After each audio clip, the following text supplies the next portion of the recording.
más estoy haciendo ahora sí ya aparece. Ok, muy bien.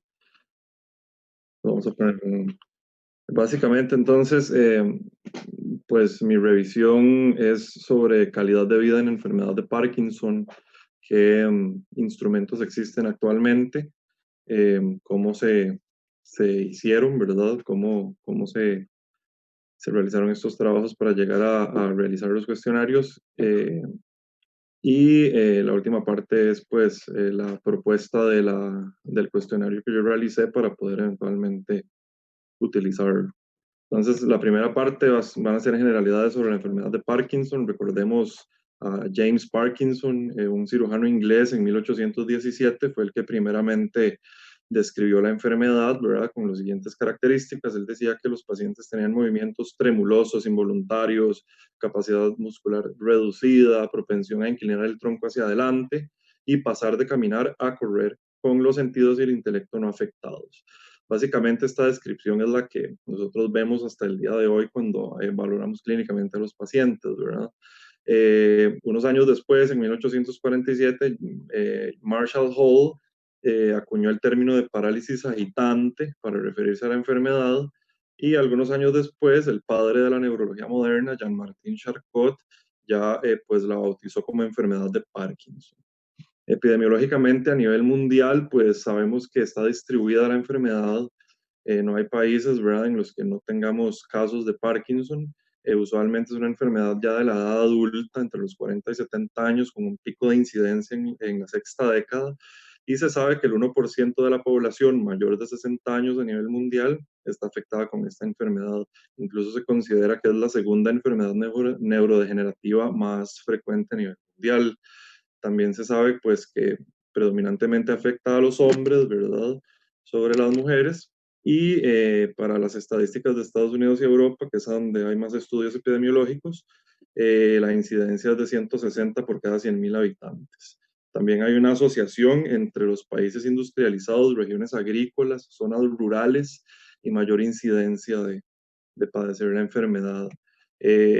Tenemos algunos datos de un estudio del doctor Torrealba en el 2017 con pacientes del San Juan de Dios para nuestro país, que son muy similares a los datos que podemos ver en la literatura de otros países. Básicamente, ellos encontraron que la mayoría de los pacientes tenían más de 60 años, aunque el rango era bastante amplio, entre 27 y 89. También que la predominancia era en hombres, con un 60% versus un 39% de mujeres, y que la mayoría de los pacientes también procedían de zonas rurales y que la mayoría se dedicaban a labores agrícolas. En este país, pues no tenemos eh, pues tanta industria, ¿verdad?, sino más regiones agrícolas. En cuanto a la parte clínica de la enfermedad, que todos conocemos bien, Jun y Yar, ¿verdad?, en el 67 ya publicaron un trabajo con la frecuencia de los síntomas más predominantes de la enfermedad, encabezando el trémor en reposo, la lista, ¿verdad?, seguida por la alteración de la marcha, de la postura, la rigidez y el enlentecimiento, que podemos decir que es la bradicinesia. Entonces, desde entonces ya vemos que los pacientes cuando llegan a las consultas usualmente ya tienen manifestaciones motoras predominantes y los síntomas no motores usualmente son más inespecíficos y reportados con menos frecuencia. Esto reportaron estos autores en ese año y es muy similar a lo que vemos todavía. En cuanto a los síntomas premotores, siempre hay que tomar en cuenta que son síntomas que aparecen muchísimos años antes de que se manifiesten los síntomas motores clásicos de la enfermedad. Son muy inespecíficos, los pacientes usualmente los pasan por alto y no les dan importancia o no los asocian realmente a, a la enfermedad, puesto que no aparecen todavía los síntomas pivote, por decirlo así, perdón. Estos pueden ser estreñimiento, ¿verdad?, anosmia, hiposmia, trastornos del sueño REM, que usualmente son reportados por quienes duermen con el paciente o quienes viven con el paciente, y depresión, ¿verdad?, trastornos del ánimo. Tenemos entonces los síntomas no motores, que son importantes a tomar en cuenta a la hora de tratar a los pacientes y no solo enfocarse en la parte motora, ¿verdad? Que pueden ser pues un espectro amplio como síntomas neuropsiquiátricos, cognitivos, autonómicos, que son muy discapacitantes como la hipotensión ortostática, la constipación, ¿verdad? También las disritmias o los trastornos del ritmo que puedan tener los pacientes, las disfunciones de la motilidad gástrica y demás. Luego los relacionados al sueño, principalmente el trastorno del sueño REM, el sueño onírico, que es que el paciente actúa los sueños, ¿verdad? Pueden tener sueños vívidos también, entre otros. Y una asociación con el síndrome de piernas inquietas. Y luego sensitivos, que como regla general, realmente la enfermedad, y muy bien lo dijo James Parkinson en el 1817, no afecta, ¿verdad?, la parte sensitiva de del organismo, del sistema nervioso, pero los pacientes usualmente tienen quejas subjetivas, ¿verdad? Como parestesias, pueden tener entumecimientos e incluso pueden quejarse como de sensaciones opresivas, como en faja o en banda alrededor del tronco, principalmente a nivel del abdomen, pero usualmente son síntomas más inespecíficos.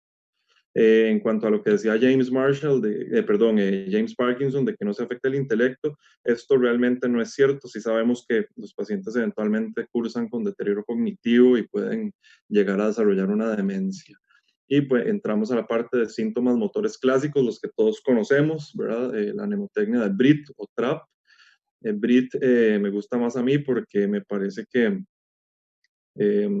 pues empieza con uno de los síntomas que es más predominante cuando uno ya valora a los pacientes clínicamente, que es la bradicinesia, ¿verdad? Que es la pobreza en los movimientos, el enlentecimiento del movimiento típico de estos pacientes y que lleva a muchos de los síntomas que podemos ver, ¿verdad? Como el pobre balanceo de brazos, la disminución del parpadeo, la hipomimia, eh, la dificultad para girar cuando van caminando o para darse vuelta en la cama, incluso cuando están sentados en una silla, en una posición incómoda, tienden a no acomodarse, ¿verdad? Por ese enlentecimiento de movimientos y demás. Que ya indagando en la historia uno puede recabar toda esta información. La rigidez, que típicamente es en rueda dentada, ¿verdad? Y que puede exacerbarse cuando el paciente está, pues, estresado, tenso, o uno puede evocarlo con maniobras como la maniobra de Froment, por ejemplo, que es pedirle al paciente que se concentre en una tarea motora en el lado que no se está explorando para que la rigidez en el lado explorado se acentúe. Luego la inestabilidad postural, que es uno de los síntomas más complicados, puesto que responde poco al tratamiento disponible que tenemos hoy en día, lo que conlleva a que los pacientes se puedan caer y se puedan lesionar, ¿verdad? Y esto va de la mano también con los síntomas pues disautonómicos de la hipotensión ortostática. Y por último, el tremor, que pues todos diríamos que es el síntoma que popularmente más se reconoce, ¿verdad? El temblor del Parkinson, que básicamente es un tremor distal fino de 4 a 6 ciclos por segundo en cuentamonedas, que a veces puede ser tan sutil que solo involucra un dedo, dos dedos de la mano, o puede ser tan severo, ¿verdad? Que ya es muy evidente para cualquier persona, pero también puede haber tremors de intención o tremors muy similares a los temblores esenciales, entonces es importante tomar en cuenta que no solo es tremor de reposo en cuentamonedas, ¿verdad? En cuanto a los síntomas motores secundarios, ya mencionamos la hipomimia por la pobreza de los movimientos, el enlentecimiento muscular. La marcha festinante es otra de las características muy importantes, ¿verdad? Porque los pacientes empiezan caminando pues con pasos normales y rápidamente van acelerando la marcha o la velocidad hasta crear pasos muy cortos y rápidos, lo que se conoce como la marcha festinante, y da la impresión de que el paciente está persiguiendo su centro de gravedad. Esto se llama que el paciente festina, ¿verdad? Es una de las características que uno puede ver. La hipofonía, ¿verdad? También por el enlentecimiento de músculos fonatorios, cuerdas vocales. Los pacientes típicamente tienen una voz de volumen bajo y pueden tener incluso un poco de disfonía. Y las distonías, ¿verdad? Es importante tomar en cuenta también a la hora de tratar estos pacientes que hacen distonías que pueden ser dolorosas, principalmente lo que describe la literatura, ¿verdad? En el dedo gordo del pie, pero también pueden hacer distonías un poco más severas de grupos musculares del tronco que los hacen inclinarse hacia adelante y se encorvan, y esto se conoce como la campocormia, ¿verdad? Entonces también es importante tomar en cuenta estos otros síntomas. En Costa Rica también el doctor Torrealba, el doctor Carazo, en la clínica de Parkinson del San Juan de Dios, pues determinaron cuáles eran los síntomas principales por los que los pacientes consultaban, y como Jun y Yar ya habían dicho en el 67, el trémor es la principal causa de consulta al médico por los pacientes que eventualmente son diagnosticados con Parkinson. Y el segundo síntoma más frecuente en este país es la rigidez en el estudio que ellos realizaron. Después otros síntomas no motores más inespecíficos, ¿verdad? Como dolor, muy asociado a la rigidez, los trastornos del sueño REM, como ya hablamos, el estreñimiento, síntomas urinarios, principalmente retención, aunque también podrían hacer incontinencia, y trastornos del afecto, principalmente depresión. Y lo que ellos encontraron al explorar a los pacientes es que la gran mayoría presentan bradicinesia, como ya sabemos, ¿verdad? Es uno de los síntomas motores más predominantes. Otra de las características importantes es que los síntomas son unilaterales, eso siempre guía a que sea un diagnóstico certero de Parkinson. La inestabilidad postural, haciendo las pruebas de retropulsión que se pueden hacer pues en la clínica, viendo a ver cuántos pasos da el paciente hacia atrás antes de caerse o para no caerse, ¿verdad? Las distonías y el deterioro cognitivo. El diagnóstico de la enfermedad sigue siendo 100% clínico, aunque tenemos pruebas ancilares o estudios complementarios como las imágenes, las tomografías con emisión de positrones, con tecnesio 99 marcado, o el TRODAT, que nos marcan los receptores de dopamina y nos indican que pues hay lesión, ¿verdad?, de las vías dopaminérgicas y de las células dopaminérgicas principalmente. Pero la clínica sigue siendo mandatoria, ¿verdad? De la triada de bradicinesia, rigidez y trémor usualmente es lo que más nos va a guiar a pensar en el diagnóstico. Los síntomas unilaterales, siempre es una enfermedad que empieza de forma unilateral, eventualmente puede volverse bilateral. Y el otro punto importante es que cuando les damos tratamiento a los pacientes, hay buena respuesta al tratamiento en los primeros años, ¿verdad? Entonces esas tres cosas nos hacen pues estar casi seguros de que se trata de una enfermedad de Parkinson idiopática, ¿verdad? Asociado a las características epidemiológicas que ya vimos antes. En el Banco de Cerebros de la Sociedad Británica de Enfermedad de Parkinson se crearon unos criterios diagnósticos que son los que ya mencionamos. Hay otros criterios también, ¿verdad? De certeza, de Parkinson probable, Parkinson comprobado y demás, pero no los vamos a mencionar. El diagnóstico diferencial, pues obviamente es muy importante, puesto que hay muchas condiciones que se asemejan a la enfermedad de Parkinson clínicamente, pero que obviamente se trata de otras condiciones.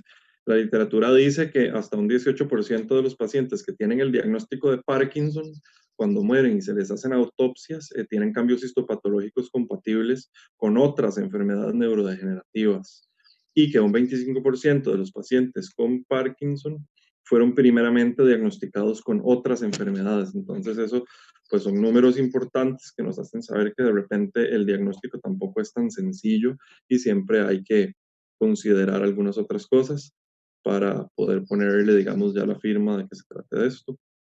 Algunos diagnósticos importantes, los Parkinson Plus, ¿verdad? La atrofia multisistémica, la degeneración corticobasal, la demencia por cuerpos de Lewy y la parálisis supranuclear progresiva, clásicamente son los que más se pueden confundir con esta enfermedad, pero algunas claves son que no responden bien al tratamiento, que empiezan antes de los 50 años y que usualmente empiezan de forma bilateral y simétrica, a diferencia de los Parkinson idiopáticos, que ya dijimos son unilaterales al inicio. También algunos parkinsonismos postencefalíticos, ¿verdad? De otras enfermedades, de lesiones de las vías corticovulvares, la hidrocefalia de tensión normal, que es más prevalente, bueno, es una enfermedad de adultos mayores y se puede confundir con eh, las enfermedades, con el Parkinson. También el tremor esencial que ya mencionamos, algunos tipos de depresión asinérgica, cinética, y algunas fármacos que puedan dar síntomas similares, entre otros. Nada más para recordar un poco las vías intrínsecas de los núcleos basales que pueden explicarnos un poco la fisiopatología de la enfermedad. en los que pues la sustancia nigra, principalmente de la pars reticulata, es la que nos va a dar pues dopamina, ¿verdad? Vemos acá que en la vía directa es una vía excitatoria, en la vía indirecta es una vía inhibitoria, sobre los núcleos basales, principalmente el globo pálido, el núcleo subtalámico de Lewis, y luego los núcleos ventral anterior y ventral lateral del tálamo. Cuando no tenemos dopamina, entonces se pierde el efecto excitatorio sobre la vía indirecta y tenemos un efecto global inhibitorio sobre el tálamo, que eso nos puede explicar principalmente la, los síntomas el enlentecimiento, la pobreza de los movimientos. En las autopsias hay pérdida de las neuronas dopaminérgicas del sistema nigroestriado, hay inclusiones de cuerpos de Lewy, que son células eosinofílicas con un halo pálido alrededor, y cambios por gliosis, que esto se puede ver en el 60-80% de los pacientes ya con enfermedad avanzada, que tienen síntomas motores. Y vemos en la imagen una sustancia negra normal, una sustancia negra ya depletada de células, porque lo que se ve pálida, y un cuerpo de Lewy con el halo pálido y los cuerpos, las células eosinofílicas de inclusión dentro del cuerpo, del citoplasma de las neuronas. Etiológicamente, pues sabemos que hay influencia ambiental, ¿verdad? Países industrializados y regiones agrícolas, como dijimos antes, y zonas rurales, como en este país. Se sabe que hay causa-efecto de exposición a organofosforados y otros tóxicos, otros pesticidas, metales pesados como el manganeso principalmente, el plomo, cobre, también la ingesta de agua de pozo no potable, trabajar con madera y trauma craneoencefálico. En Costa Rica también el doctor Torrealba y sus colaboradores determinaron que la gran mayoría de los pacientes que desarrollaban la enfermedad tenían antecedentes de haber ingerido agua no potable o haber estado expuestos a herbicidas, pesticidas. Algunos trabajaron con metales pesados como el manganeso y el cobre, que ya mencionamos, por ejemplo, porque eran soldadores. Y también hay una asociación en el estudio del doctor Torrealba con diabetes mellitus, hipertensión arterial y otras enfermedades crónicas que tienen riesgo para enfermedad cerebrovascular y cardiovascular que puedan eventualmente asociarse a la enfermedad de Parkinson, pero parece más una asociación con enfermedad microvascular, el síndrome de Binswanger, que pueda desarrollar eventualmente un parkinsonismo vascular, por decirlo así. Es muy importante en la parte etiológica mencionar que pues están bien identificados decenas de genes, de mutaciones genéticas que pueden dar Parkinson, usualmente en las poblaciones más jóvenes, un 5 a un 10% de los Parkinsons tienen etiología genética y usualmente son genes implicados en codificación de proteínas como la alfa-sinucleína, la parquina, la dardarina, que son los más importantes en la parte genética, y algunos otros. Un cuadro en que nos muestra que las mutaciones de la alfa-sinucleína son los más comunes, se denominan PARC1 o PARC4, tienen herencia autosómica dominante y usualmente son de inicio temprano, usualmente son Parkinsons juveniles, más bradicinéticos.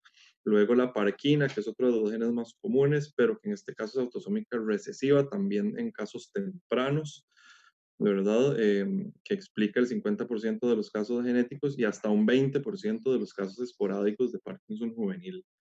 Luego, la otra importante que mencionamos era la dardarina, ¿verdad? Porque es una de las mutaciones que nos da un Parkinson genético, pero de inicio tardío, y explica un porcentaje importante de parkinsonismos de inicio tardío, es autosómica dominante. Y también hay una asociación con el gen implicado en la enfermedad de Gaucher. Entonces, vemos que esta mutación puede generar alguna de las dos enfermedades. El doctor Torrealba está pues esperando que se le publique un estudio sobre las causas genéticas de Parkinson genético en el país. Básicamente ellos estaban buscando la correlación entre las mutaciones de la dardarina y el inicio de casos tardíos de Parkinson. En el abstract, preliminarmente se vio que no hay una correlación tan fuerte, ¿verdad?, entre los Parkinsons tardíos y esta mutación, pero hay que esperar a que salga todo el artículo para poder revisarlo. Farmacológicamente, algo muy rápido, ¿verdad? Sabemos que el tratamiento de elección es la levodopa, asociada a carbidopa para inhibir los efectos sistémicos de la levodopa. Se inicia siempre a una dosis mínima de 125 cada 8 horas para tener un efecto terapéutico y se puede ir escalonando según los síntomas y según la evaluación del paciente.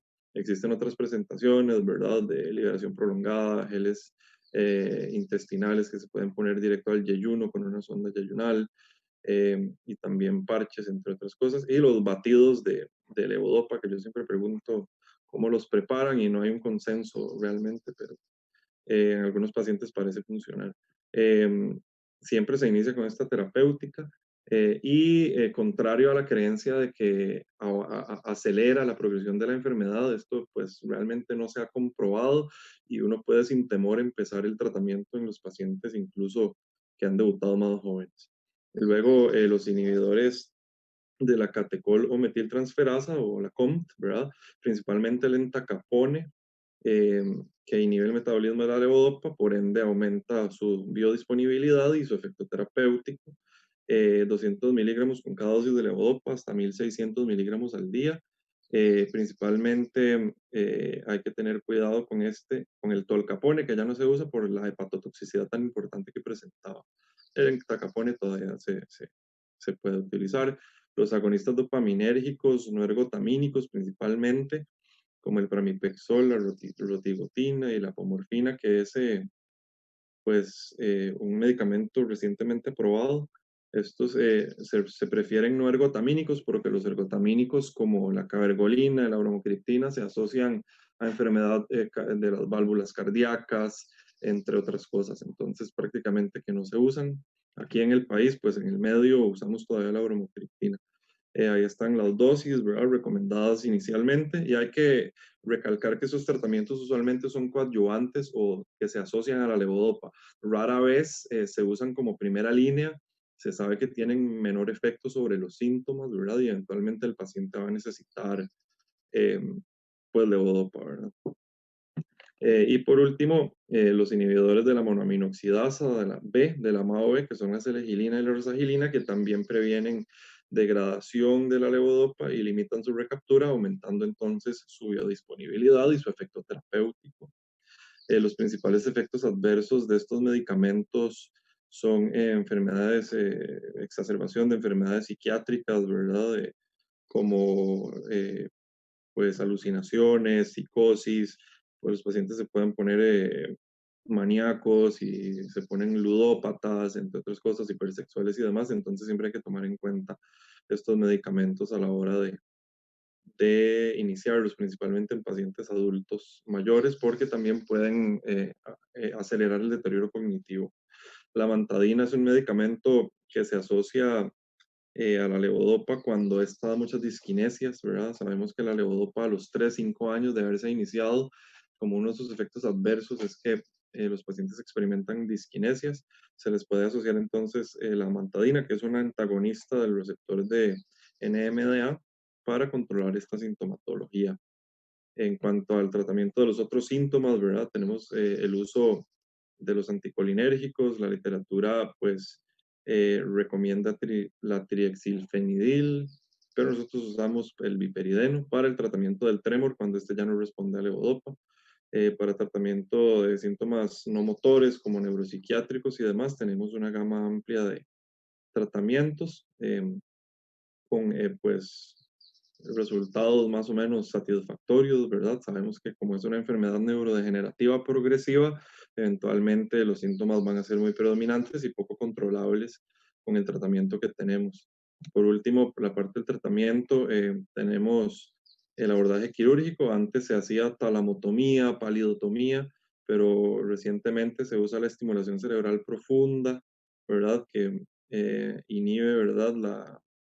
O más bien regula esta vía directa e indirecta que estábamos viendo para aliviar algunos de los síntomas. Hay algunos criterios para escoger a los pacientes, ¿verdad? Usualmente pacientes que tienen síntomas que ya no responden al tratamiento, que todavía están jóvenes, tienen que tener pues un montón de valoraciones neuropsiquiátricas, neuropsicológicas y demás para poder definir si son candidatos o no.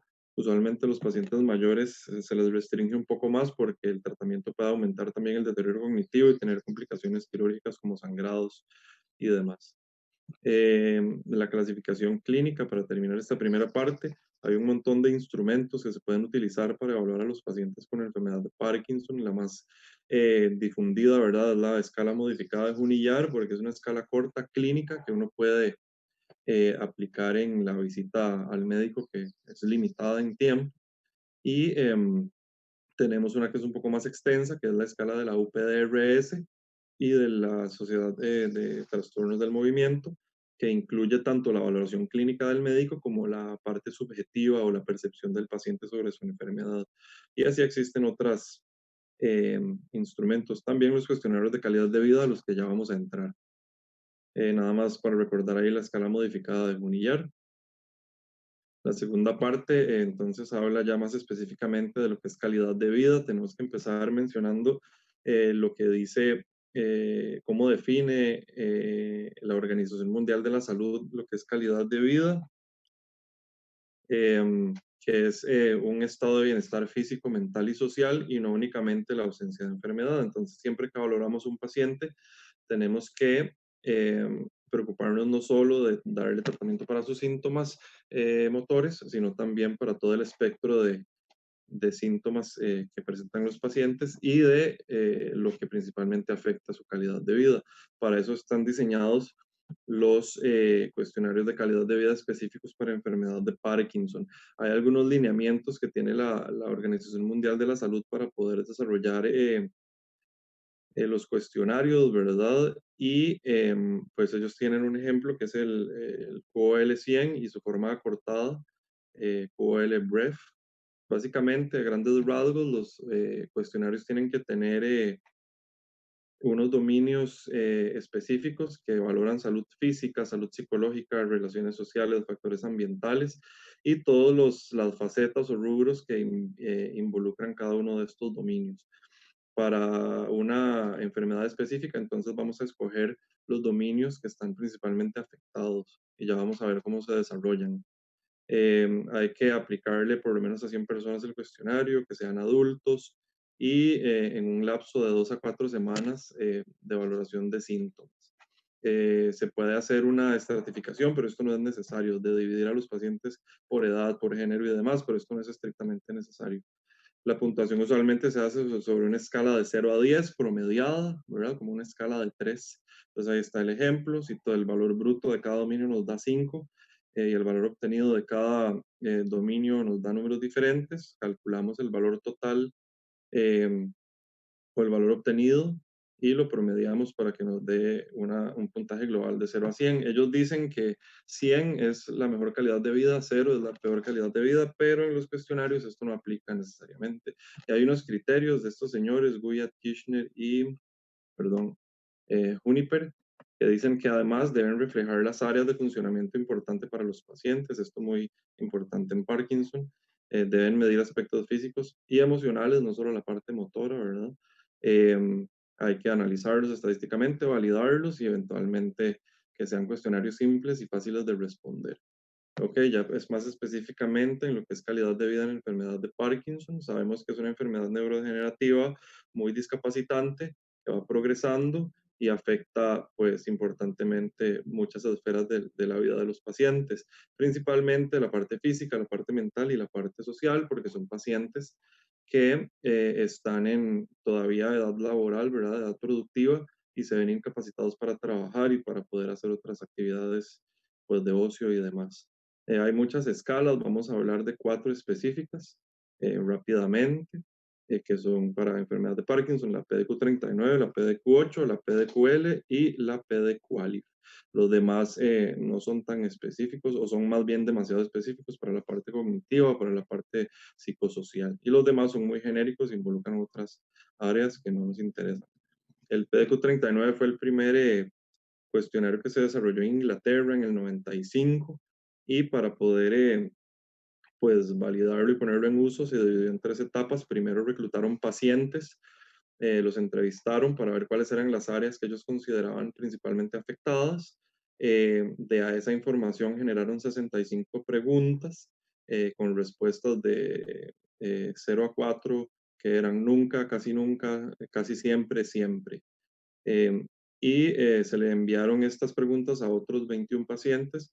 Estos respondieron y las más relevantes fueron escogidas y quedaron 50 preguntas inicialmente.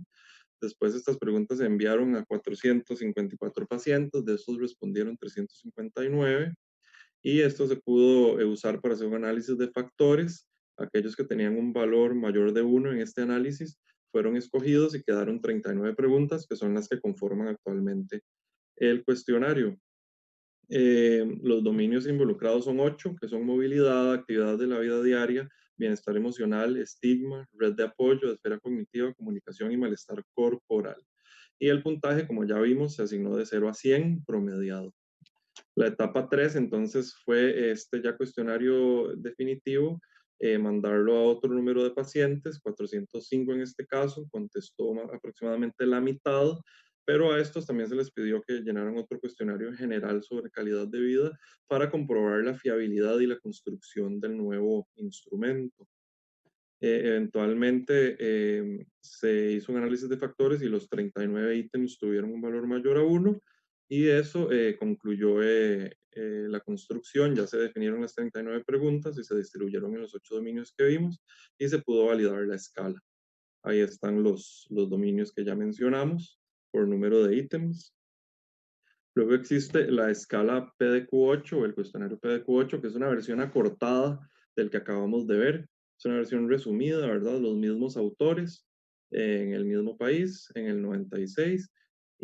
Básicamente lo que se hizo fue que la PDQ-39 se sometió a un método de reducción de dominios, también mediante análisis factorial, y esto generó solo 8 preguntas. Básicamente esto quiere decir que de los 8 dominios que tenían un montón de ítems cada uno, se escogió el que era más importante o más relevante para la calidad de vida del paciente y quedaron entonces 8 ítems finales. Este es pues más fácil de aplicar porque es más corto y de igual forma se evalúa de una forma promediada de 0 a 100. Aquí está el cuestionario, lo puse porque es pequeño, no vamos a detenernos a leer las preguntas. El tercer cuestionario que surgió fue en Ámsterdam, en Holanda, por estos autores en el 96. De igual forma, ellos em, hicieron 3 etapas para poder construirlo, validarlo, entrevistaron pacientes, pero en este caso también tomaron la opinión de los especialistas, de los autores, para generar también ítems, ¿verdad?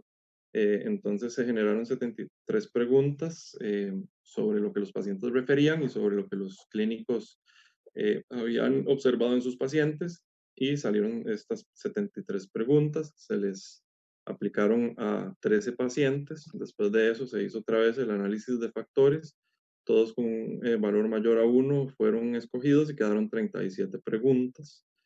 Se envió a una muestra aún más grande, ¿verdad? De estos respondió aproximadamente, pues, un poco más de la mitad, ¿verdad? Y ya pudieron, pues, comprobar la construcción, la fiabilidad del instrumento, pero además valoraron otras cosas, ¿verdad? Incluyeron otros cuestionarios generales para comparar con el cuestionario nuevo y pudieron así entonces validar. Y por último tenemos el PD Qualif, que este es en Estados Unidos en el 2003. Em, el mismo proceso, ¿verdad? De estructuración, la metodología para lograr construirlo, validarlo. Em, este constituye de 33 preguntas en 7 dominios y involucra o valora la función y rol social, autoimagen y sexualidad, sueño, panorama futuro, funcionalidad física, independencia y función urinaria. Además, un ítem global que se agregó sobre la calidad de vida asociada a la salud. Igual no nos vamos a detener mucho en los pasos, pero ellos nada más le preguntaron a los pacientes, a sus familiares y cónyuges y a los médicos que los trataban cuáles eran las áreas de su vida más afectadas por la enfermedad. Igual, primero salieron 73 ítems que fueron reducidos a los 33 que actualmente conforman la escala. Se comparó no solo con cuestionarios de calidad de vida, sino con valoraciones clínicas de los pacientes. Esta es la diferencia con los otros 2 cuestionarios. Entonces se les aplicó la escala de Junillar y la de la UPDRS. eventualmente se pudo validar. Existen las versiones en español de la PDQ-39, el PDQ-38 y el PDQ L, validados por los españoles. Y para finalizar con la charla, entonces vamos a hablar de el cuestionario que estamos desarrollando nosotros para eventualmente poder aplicarlo a nuestros pacientes. Básicamente la justificación para hacerlo es que no existe un instrumento a nivel nacional para poder valorar a los pacientes más integralmente. Usualmente los vemos en la consulta con tiempo limitado, 15 minutos, les valoramos la parte motora, les damos tratamiento, le ajustamos el tratamiento a los pacientes y listo, pero no tomamos en cuenta el espectro de síntomas no motores y toda la parte pues de la vida del paciente que está afectada por la enfermedad. Entonces esa es la motivación de hacer una escala para nosotros. Vamos entonces como objetivo general a diseñar el cuestionario siguiendo cierta metodología y para eso pues vamos a seguir estos objetivos específicos, ¿verdad? Primero vamos a hacer el cuestionario que ya está hecho, luego vamos a hacer una muestra, queremos por lo menos mínimo 100 pacientes, idealmente sería recolectar el doble de esto porque sabemos que algunos pacientes eventualmente no van a responder el cuestionario, van a fallecer o no van a cumplir los criterios de inclusión que ya vamos a ver. Escogimos las áreas más afectadas basados en la literatura y en los síntomas que reportaron los pacientes en el estudio del doctor Torrealba y del doctor Carazo. Y eventualmente podemos validar la escala para usarla en nuestras consultas a nivel nacional. Entonces ya dijimos, ¿verdad?, que vamos a generar o crear las preguntas. Los dominios elegidos fueron la sintomatología motora, la no motora, el estado mental y cognitivo y el entorno familiar y social. Y la escogencia se basa tanto en la literatura como en el trabajo del doctor Correal en cuanto a la sintomatología de los pacientes y el examen físico, los hallazgos. Los criterios de inclusión son que tengan un diagnóstico ya confirmado de enfermedad de Parkinson, que sean adultos mayores de 18 años, que hablen español, puesto que el instrumento está redactado en ese idioma. Los pacientes con deterioro cognitivo leve pueden responder, puesto que consideramos que todavía tienen percepción sobre su enfermedad. Y también se pueden incluir pacientes que tengan impedimentos físicos, que ya estén muy discapacitados, y se les puede ayudar a responder el cuestionario, idealmente por alguien neutral, ¿verdad?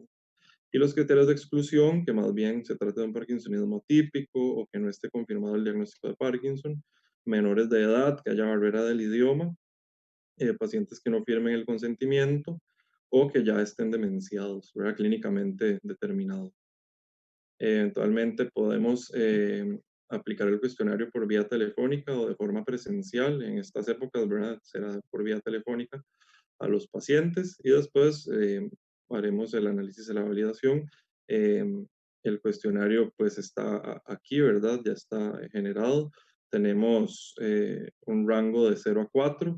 Los pacientes van a responder si nunca tienen síntomas, si ocasionalmente tienen, si algunas veces, si frecuentemente o si siempre. En nuestro cuestionario el mayor puntaje va a denotar una peor calidad de vida y un peor estado de los pacientes y un menor puntaje va a correlacionar con un mejor estado general del paciente.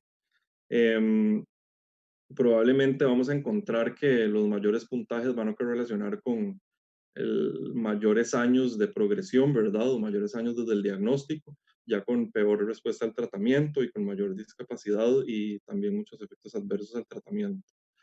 Y los mejores puntajes probablemente van a ser en los pacientes recientemente diagnosticados y en los más jóvenes. Como conclusiones, entonces sabemos que la enfermedad de Parkinson es altamente prevalente a nivel mundial, que las características demográficas son muy similares en este país al resto del mundo. Sabemos que los síntomas no motores aparecen mucho tiempo antes de los síntomas motores y que las manifestaciones son sumamente discapacitantes y tienen un impacto importante en la enfermedad. Las formas esporádicas también pueden estar asociadas a exposición a cosas, a factores ambientales, pesticidas, metales pesados y demás. Y esto es particularmente relevante en nuestro país porque sabemos que somos el país de Latinoamérica que más agroquímicos utiliza mensualmente, ¿verdad? Em, Y existen cuestionarios de calidad de vida que nos pueden ayudar a valorar al paciente de forma más integral para canalizarlo mejor, no solo farmacológicamente, sino también trabajo social, terapia física, psicología, psiquiatría y demás. Y como recomendaciones, proponemos que se realice un estudio epidemiológico formal a nivel nacional para caracterizar bien a los pacientes con Parkinson en el país, que existan estudios formales sobre causalidad del uso de agroquímicos y el desarrollo de la enfermedad en nuestro país, y una base de datos integrada en EDUS para poder tener toda la información de los pacientes. Pues se propone, ¿verdad? O se recomienda que existan de nuevo las clínicas de Parkinson para evaluar a los pacientes más integralmente, y que se puedan utilizar instrumentos de valoración clínica y también de percepción de la enfermedad, como la escala que nosotros proponemos. Ese sería el final de la charla. Muchas gracias. No sé si tienen comentarios, preguntas.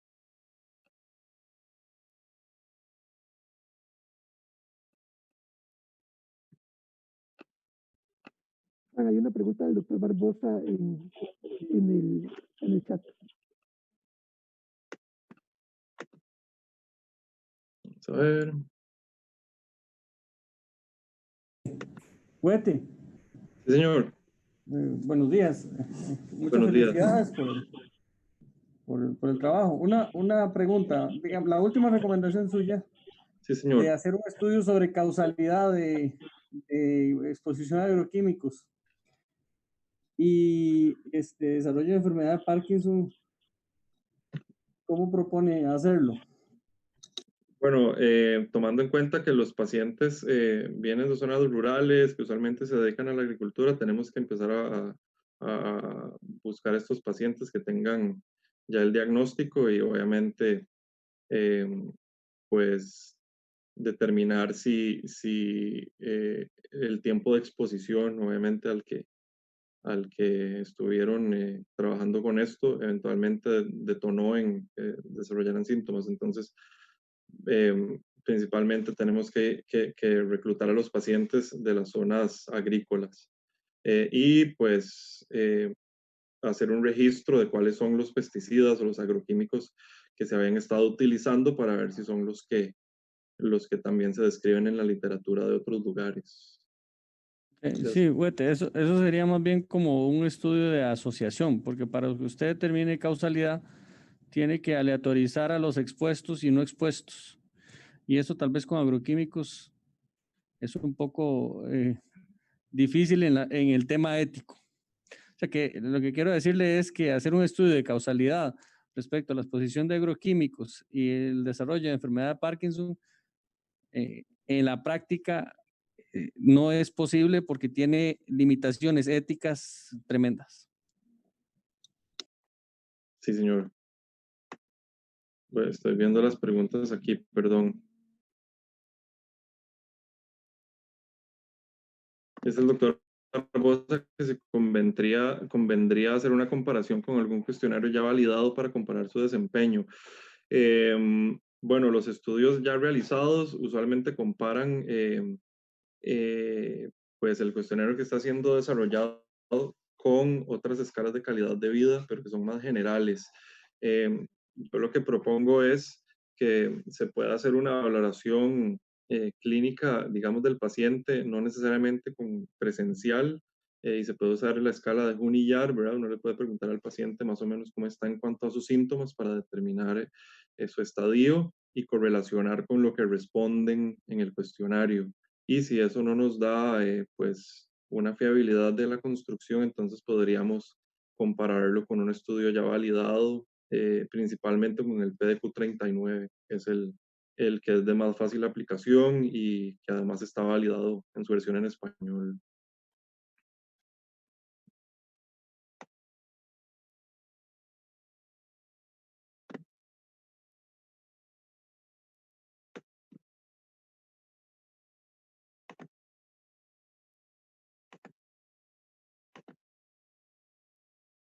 Y no sé si tienen más preguntas. Alguien dice por acá, me gustaría comentar, no sé quién es porque no veo el nombre. Es el doctor Rincón. Hola, Doc, ¿qué tal?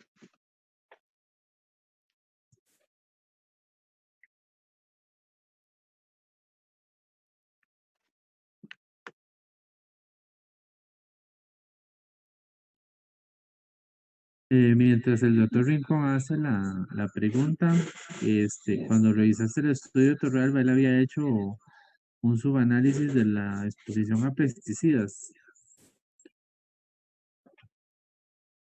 No sé qué Eh, encontraste ahí. No, no, doctor, no revisé esa parte del estudio de Torrealba. Me parece que más que nada estaba enfocado en describir pues los aspectos más demográficos y em, la clínica encontrada, ¿verdad? Y las manifestaciones y las quejas, digamos, el motivo de consulta. Valdría la pena que te pusieras en contacto con él, porque yo me acuerdo de una presentación de tesis, había hecho un subgrupo de esa población. En ese rubro, ok. Ujú. Pero tal vez no está publicado, pero estaba en la tesis. Ah, ok. Sí, en el artículo no vi yo eso.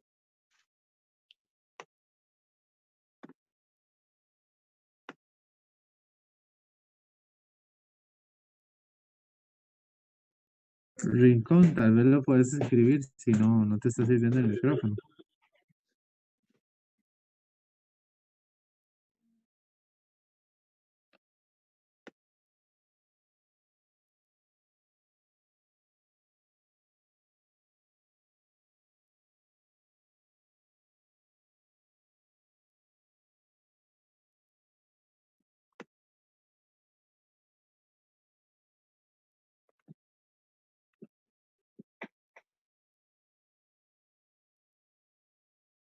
¿Hay algún otro comentario?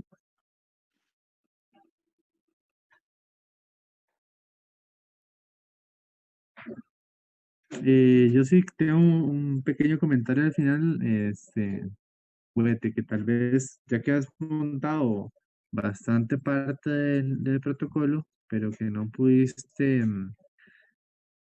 realmente el estudio de recolección, y tal vez algunos de los residentes que vienen detrás tuyo, ¿verdad? Que son R4 ahorita, podrían agarrar esto, ¿verdad? Y hacerlo en conjunto con vos, ya que está gran camino recorrido, y entonces nada más habría que finiquitar un poco.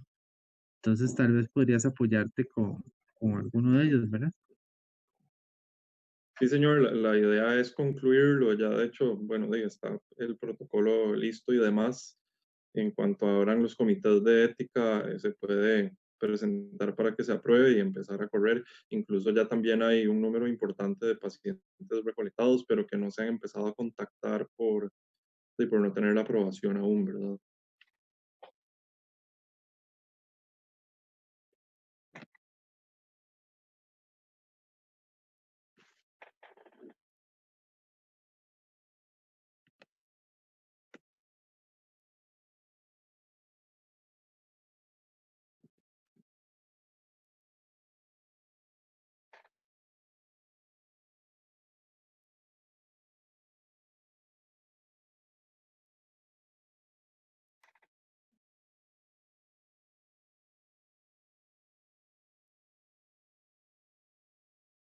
Bueno, no sé si el doctor Rincón pudo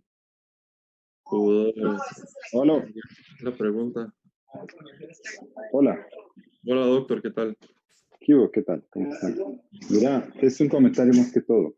Lo que yo había hecho la tesis en esto del Parkinson también, y el problema de los pacientes de valorarlos en la consulta es prácticamente imposible, como vos lo decís. Y allá en San Isidro lo que ideamos fue organizarlos a los pacientes y desde hace un año existe una fundación, una asociación realmente de pacientes, son como 45 pacientes y ellos mismos se han asociado entre sí. El punto es que eso sí ha mejorado la calidad de vida de ellos, ha mejorado la autopercepción, ha mejorado el uso del tratamiento, ha mejorado las terapias coayudantes y anímicamente ha mejorado todo.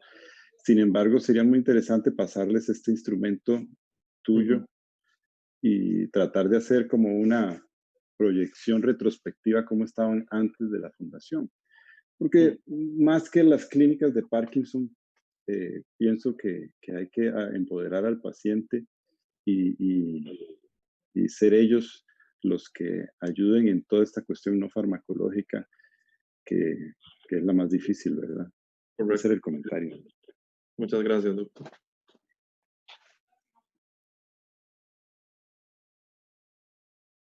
No sé si alguien más de los que estaba escuchando tiene algún comentario o alguna otra pregunta.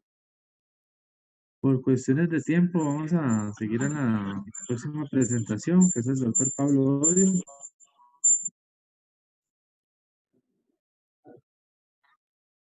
Voy a cerrar aquí lo de compartir la